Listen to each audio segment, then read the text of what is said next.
Hello, dear hunting hunters. Today I have a concrete sniping video for you.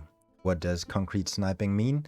Well, there are a lot of videos on YouTube where you get shown how to snipe properly, what equipment you should use, how you play it solo or how you play it in teams and stuff like that.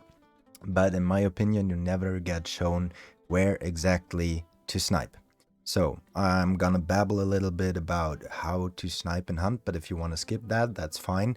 I have some chapters for you in the video where you can jump to the concrete compounds, and I show you some spots where I usually snipe. Yeah, if you want to go there, do it now. Otherwise, I'm gonna start babbling. First of all, what does sniping mean for me? Well, it's a no-brainer that you have a scoped weapon.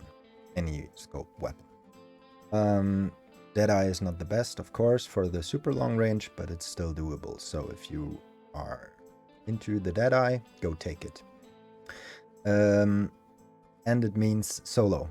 I don't explain for teams, because for teams you have a completely different playstyle, in my opinion. It's really boring to sit around as two people and do nothing. If you are two people, if you are in a team or a team of three, go push. Please don't play the sitting around and do nothing. That's just boring. You can do that when you're alone and when you enjoy it. I enjoy it. Is it legit to snipe? In my opinion, yeah, because it's Hunt Showdown and every playstyle that is out there is okay. Yeah, of course, it's a little bit dicky. You are a dipshit if you snipe, but I'm okay with that, to be honest. And we all want this juicy headshot splash at the end of the day and feel good, right? At least I do. I love it.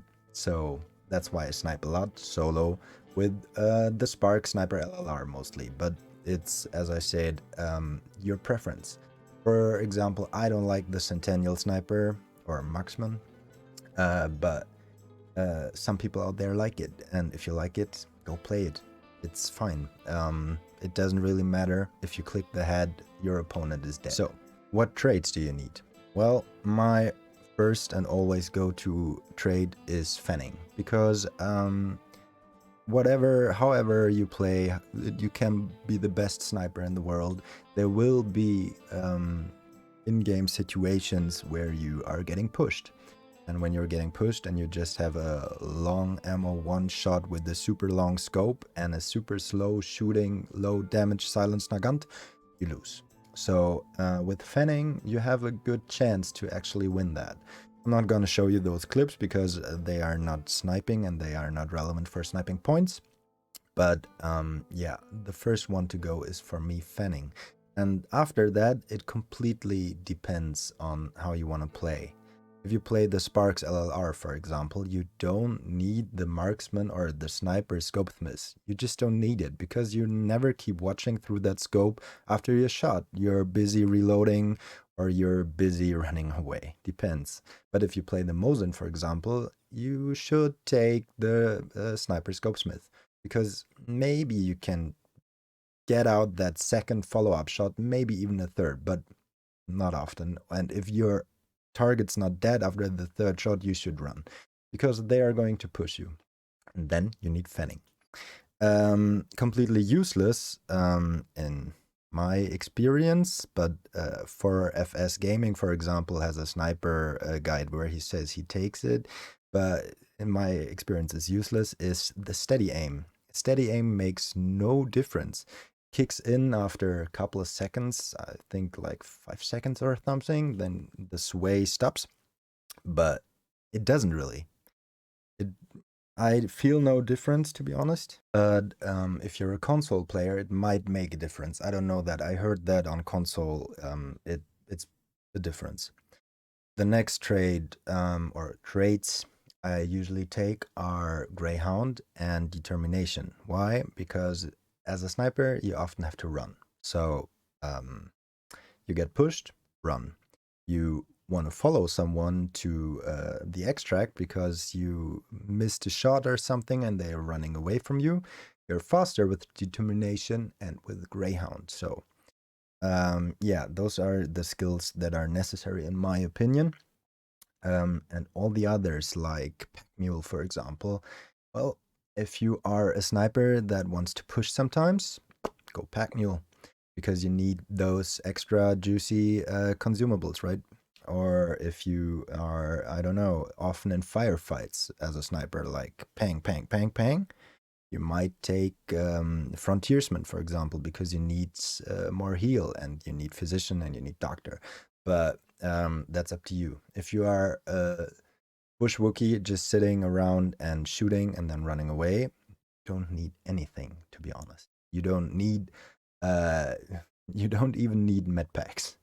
Maybe if you get damaged by a grunt or something, but no, actually no. If you just shoot and run, you need nothing. And that's what I'm going to show you, how to shoot and afterwards not get caught. So the first spot I want to show you is in Arden Parish at the Margaret Circle. And it seems like not a lot of people know that spot because I've never met someone there. Here you see it from the inside. You have a lot of cover on the right, to the left, and up front. It's a ruin almost next to Windy Run. And you have a lot of vision into Arden Parish, as you can see in this clip here. You can see vision on the rooftop at 2 of those juicy church windows and even the tower. And yeah, there's a lot of fighting happening on this rooftop. There are a lot of people that push over the roof, and there are a lot of people that peek out of those windows, but they never check the ruin in the back. I don't know why. In the next clip, after that juicy kill there with the juicy headshot sound, I'm getting pushed by 2 bounty carriers, which found me. But I have so much cover, they can't hit me, and there's water between us, and I just shoot them over the distance, and they decide to run away. It's sadly not in the clip, but maybe we see later that they run away. And after that, they try to push me through Arden Parish, and what happens there, you can see here.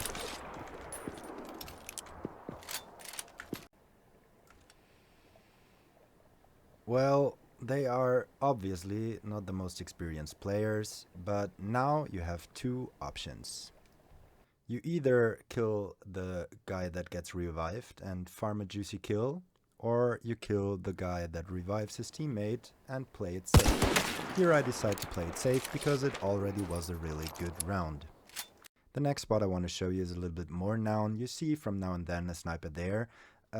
It's the bridge between Maw Battery and Ironworks, from where you have vision on 3 compounds. As you can see, you have really good vision on the south side of Maw Battery.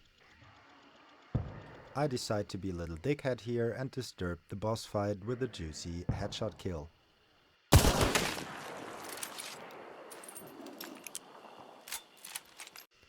And a few seconds later, there's actually going a boss fight in Fort McCormick 2. And so I just turn around, look over, and oh, what do you see there? The spot on the rooftop is liked by a lot of players to stop pushing other teams into 4, but also a good spot to snipe people. And speaking of Fort McCormick, here's another spot I want to show you in the south of the fort. As you can see, you have clear vision on the south entrance of the fort, on the rooftop, and as we see later, even in the back of the fort a little bit. Obviously, those players are not too experienced as well. The teammate decides to rotate around and look for the fucking sniper that's shooting his mate in the back. Sorry for the German screen text here, I don't have the original clips anymore and I already edited those. I potato a lot here, but the player is so confused because not everybody knows the sniper spot.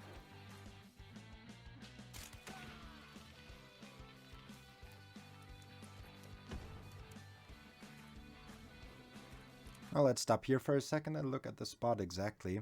It's a ruin at the spot I've shown you, and you can actually sit on the top there. It's a little bit of jumpy action, but you can do it. And you are so far above of enemy players, they can't see you there. And now we can see we even have vision on the backside of the fort. Well, at least at some parts of the wall, but sometimes that's just enough.